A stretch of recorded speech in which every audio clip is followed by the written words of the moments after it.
All right, man. It seemed like Detroit Lions might have bent that quarter on the defensive line. Derrick Moore, DJ Wanham, Hamad Hassan. I don't know I'm saying his name wrong.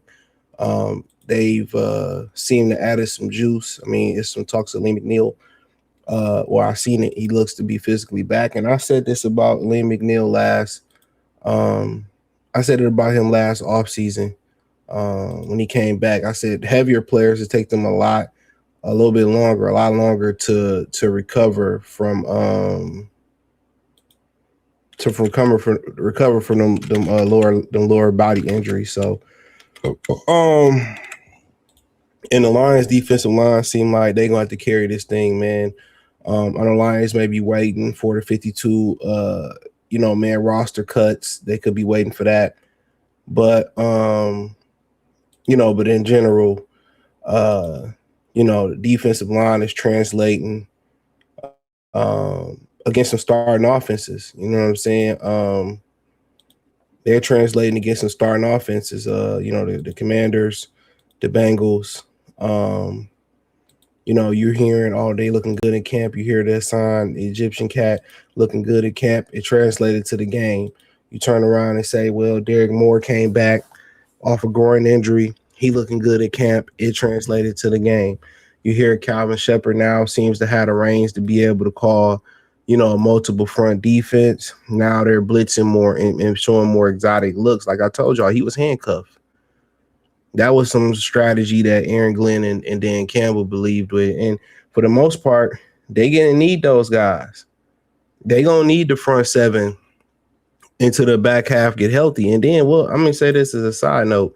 What was DJ Reed thinking doing a backflip, bro? Like, what are you doing? Remember Stephen Tulloch celebrated and hurt his knee?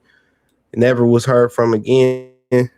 What was DJ Reed thinking, bro? You know what I'm saying? And I don't really understand that. But in general, the defensive line is what usually carried the Lions, and they just didn't put a lot of emphasis on cornerbacks. I mean, we can all remember for years. But and for the most part, one of them got a sack on Jaden Daniels. Derrick Moore got a strip sack. I mean, he bringing a lot of juice, and that's what they missed. They missed guys with speed and with DJ Wanham, strong defensive end. But he can, if he can stay healthy, that's just something Pascal couldn't do. Josh Pascal was a really good football player. Believe it or not, he was a really good football player. He just couldn't stay healthy and get sacks. And his job wasn't to get sacks. His job was the front side defensive end, strong, stop the run, penetrate, and that's what he did. He just couldn't stay healthy. He was injured during the Senior Bowl, I believe. So if he had stayed healthy, that would have been a very good draft pick. And one of them is going to do that. He going to be that strong guy. And then you get the Hassan kid in there. I don't know if he played today or what he did today, but you get that kid in there. He got juice. And then you bring in the guy like Derrick Moore who got juice. So you just bringing in guys that can close the gap. That's it. You bringing in guys that can penetrate and close the gap where you can't just slide the protection to Aiden Hutchinson. And now that they getting some guys in that defensive line, you're getting Lee McNeil healthy. You got some young, fresh legs. You know what I'm saying? I mean, this is what's going to have to carry them. And there's rumors about, them making a trade for some corners or people want them to make some trade for some corners. And, I'll address that in another video. But this defensive line is what's going to have to carry them, bro.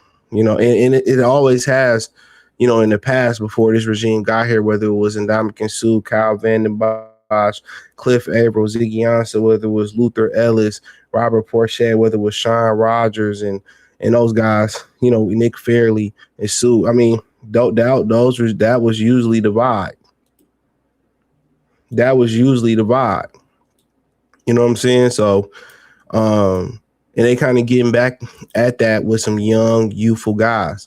You need guys that got juice. You can't just depend on Davenport and what's the big fella name that retired, the big white guy like them, Kaminsky. And no, you need young guys that can get up, that can penetrate. And more is, with them having more exotic, offensive line, defensive line looks now, they're going to move them around the front to give them matchups, and that's until he figures out, how to really, be a complete defensive end, a football player. He's going to be utilized as a utility player. So I have no issue with that. The Mod Sign guy, they got him looping and rushing up the middle and stuff of that nature. So, I mean, at the end of the day, they're going to get a little bit more exotic. They're going to match up, play a little bit more sub packages and match up with the three receiver, four receiver sets, and not go out there with linebackers. I like it. So, in general, they just need a little bit of help in the back end. I think Ennis Rackstraw, if he can stay healthy, I think he's going to be a hell of a football player. But that's a big if. For the most part, maybe they were right not to go get Max Crosby. They believe in the guys that they got. They believe in the scheme, and can you really name a bunch of guys that's in that back end for the Seahawks? I'm on that front side of the Seahawks. No, they scheming it. So in my opinion, now the job is to go out there and get a corner. And realistically, it was already happened when you go out there and you draft Terriana and Ennis Rackstraw in the same draft, and it didn't work out and shit happened. So they got to go out there and get a corner that can really really solidify them. I think if you get one solid corner that can really solidify you out there, I think it's worth it.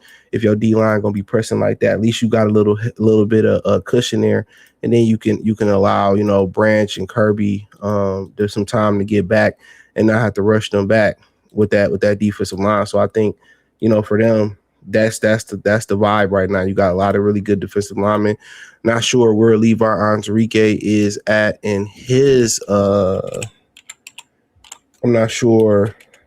I'm not sure where he is in his health or whatever right now, but I'm pretty sure they I don't know what my computer just did. It just did what it wanted to do, or maybe I was tripping. So I don't know. So I just seen an article that says, he looks great. Can he contribute in the defensive line contribution? And they saying that the Lions look to retain him. He was brought back on your deal. Thanks for he said he's okay. I don't hear me here, bro. So, he's looked great. I would say when you're coming off that injury, your ability to train now, being healthy, basically. So now we're kind of out of the rehab mode, but now we're just truly strength conditioning, training, power, explosion, all that Campbell said. So this was 4 days ago. So we just continue that route, and every year become smarter. Like, if it's still, if he ain't gonna contribute in some type of way, they should have went home and cut him. But yeah, defensive line, it's a lot of hype from the defensive line that's starting to translate. Honestly, starting to translate to